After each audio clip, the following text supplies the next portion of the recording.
ધોરણ 10 વિષય સંસ્કૃત પાઠ પહેલો સંવદધ્વમ સ્વાધ્યાય સમજૂતી.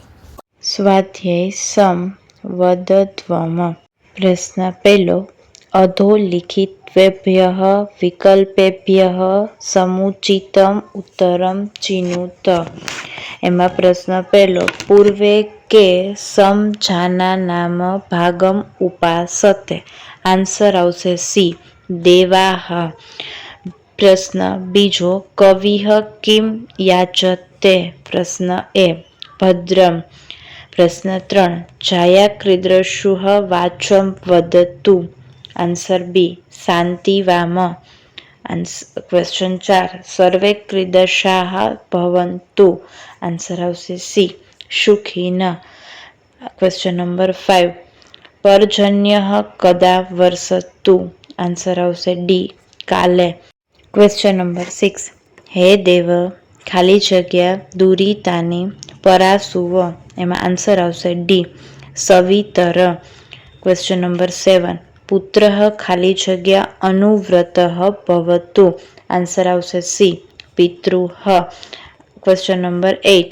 ખાલી જગ્યા નિરામયાઃ ભવન્તુ. આન્સર આવશે સી, સર્વે. Question number 9.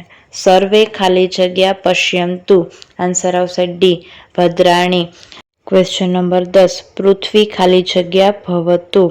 આન્સર આવશે બી, સસ્યશાલિની. પ્રશ્ન 2. એક વાક્યેન સંસ્કૃત ભાષાયા ઉત્તરત. એમાં ક્વેશ્ચન નંબર 1. પૂર્વે દેવાઃ કથમ ભાગમ ઉપાસતે. જવાબ આવશે પૂર્વે દેવાઃ સંજાનાનામ ભાગમ ઉપાસતે. Question number 2. જાયા કસ્મે મધુમતીમ વાચમ વદતુ. જવાબ આવશે જાયાપત્યે મધુમતીમ વાચમ વદતુ. પ્રશ્ન નંબર 3. માનવાઃ ક્રીદશાઃ સન્તુ. માનવાઃ નિર્ભયાઃ સન્તુ. પ્રશ્ન નંબર 4. કઃ ક્ષોભરહિત ભવતુ. અયં દેશઃ ક્ષોભરહિતં ભવતુ. પ્રશ્ન 3. રેખાંકિતાનાં પદાનાં સ્થાને પ્રકોષ્ઠાત ઉચ્ચતમ પદમ પ્રયુજ્ય પ્रणસવાક્યમ રચયત. પ્રશ્ન પહેલો. છાયા મધુમતીમ વાચમ વદતુ. જવાબ આવશે કા, મધુમતીમ વાચમ વદતુ. Question number 2. પુત્રઃ માત્રા સમાનાઃ ભવતુ. જવાબ આવશે કઃ માત્રા સમાનાં ભવતુ. Question number 3. કાલે વર્ષતુ પર્જન્યઃ. જવાબ આવશે કદા વર્ષતુ પર્જન્યઃ. પ્રશ્ન 4.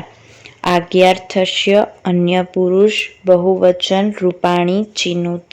એમાં પહેલું ભવતુ, સન્તુ, ભવેત, પશ્યન્તુ, વર્ષતુ, ભવન્તુ. એમાં જવાબ આવશે સન્તુ, પશ્યન્તુ, ભવન્તુ.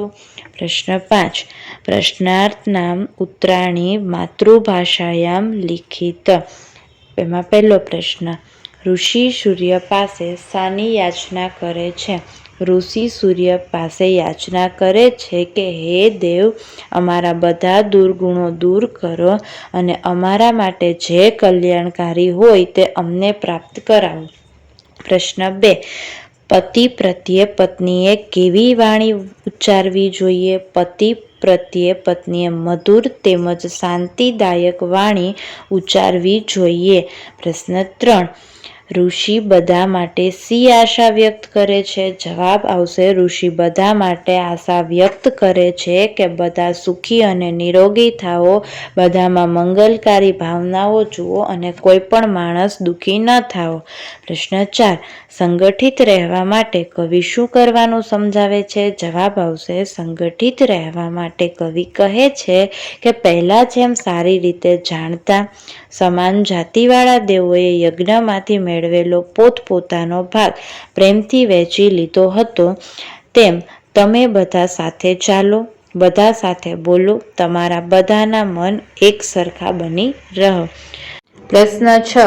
મા કશ્ચિદ દુઃખ ભાગમ ભવેત. સૂક્તિના ભાવને તમારા શબ્દમાં વર્ણવો. મા જવાબ આવશે મા કશ્ચિત દુઃખમ ભાગમ ભવતે. કોઈ પણ માણસ દુઃખી ન થાવો, આ પ્રાર્થનામાં કવિ સમગ્ર દેશનું હિત અને કલ્યાણ થાય એવી કામના વ્યક્ત કરે છે. આ દેશનો કોઈ પણ નાગરિક ભય વિનાનું જીવન જીવે, બધાને જીવન જરૂરિયાતની બધી વસ્તુઓ પ્રાપ્ત થાય અને બધા સુખી જીવન જીવે, બધા મનુષ્ય પરસ્પર સ્નેહ ભાવથી જીવન વિતાવે અને એકબીજાના સુખની કામના કરે. પ્રશ્ન નંબર 7. શ્લોક પૂર્તિ કુરુત. એમાં પહેલું સ ગચ્છમ ખાલી જગ્યા ઉપાસતે. આ શ્લોક પૂર્તિ પૂર્ણ કરવાની છે. તો એમાં જવાબ આવશે સ ગચ્છધ્વમ સમ વેદધ્વમ સવો મનાસી જાનતામ દેવા ભાગમ યથા પૂર્વે શમ જાનાનામ ઉપાસતે. પ્રશ્ન નંબર 2. સર્વે ભવંતુ ખાલી જગ્યા ભવે. આ શ્લોક પૂર્તિ પૂર્ણ કરવાની છે. તો એનો જવાબ આવશે સર્વે ભવંતુ સુખિનઃ સર્વે સંતુ નિરામયાઃ સર્વે ભદ્રાણિ પશ્યન્તુ મા કશ્ચિત દુઃખ ભાગમ ભવતે.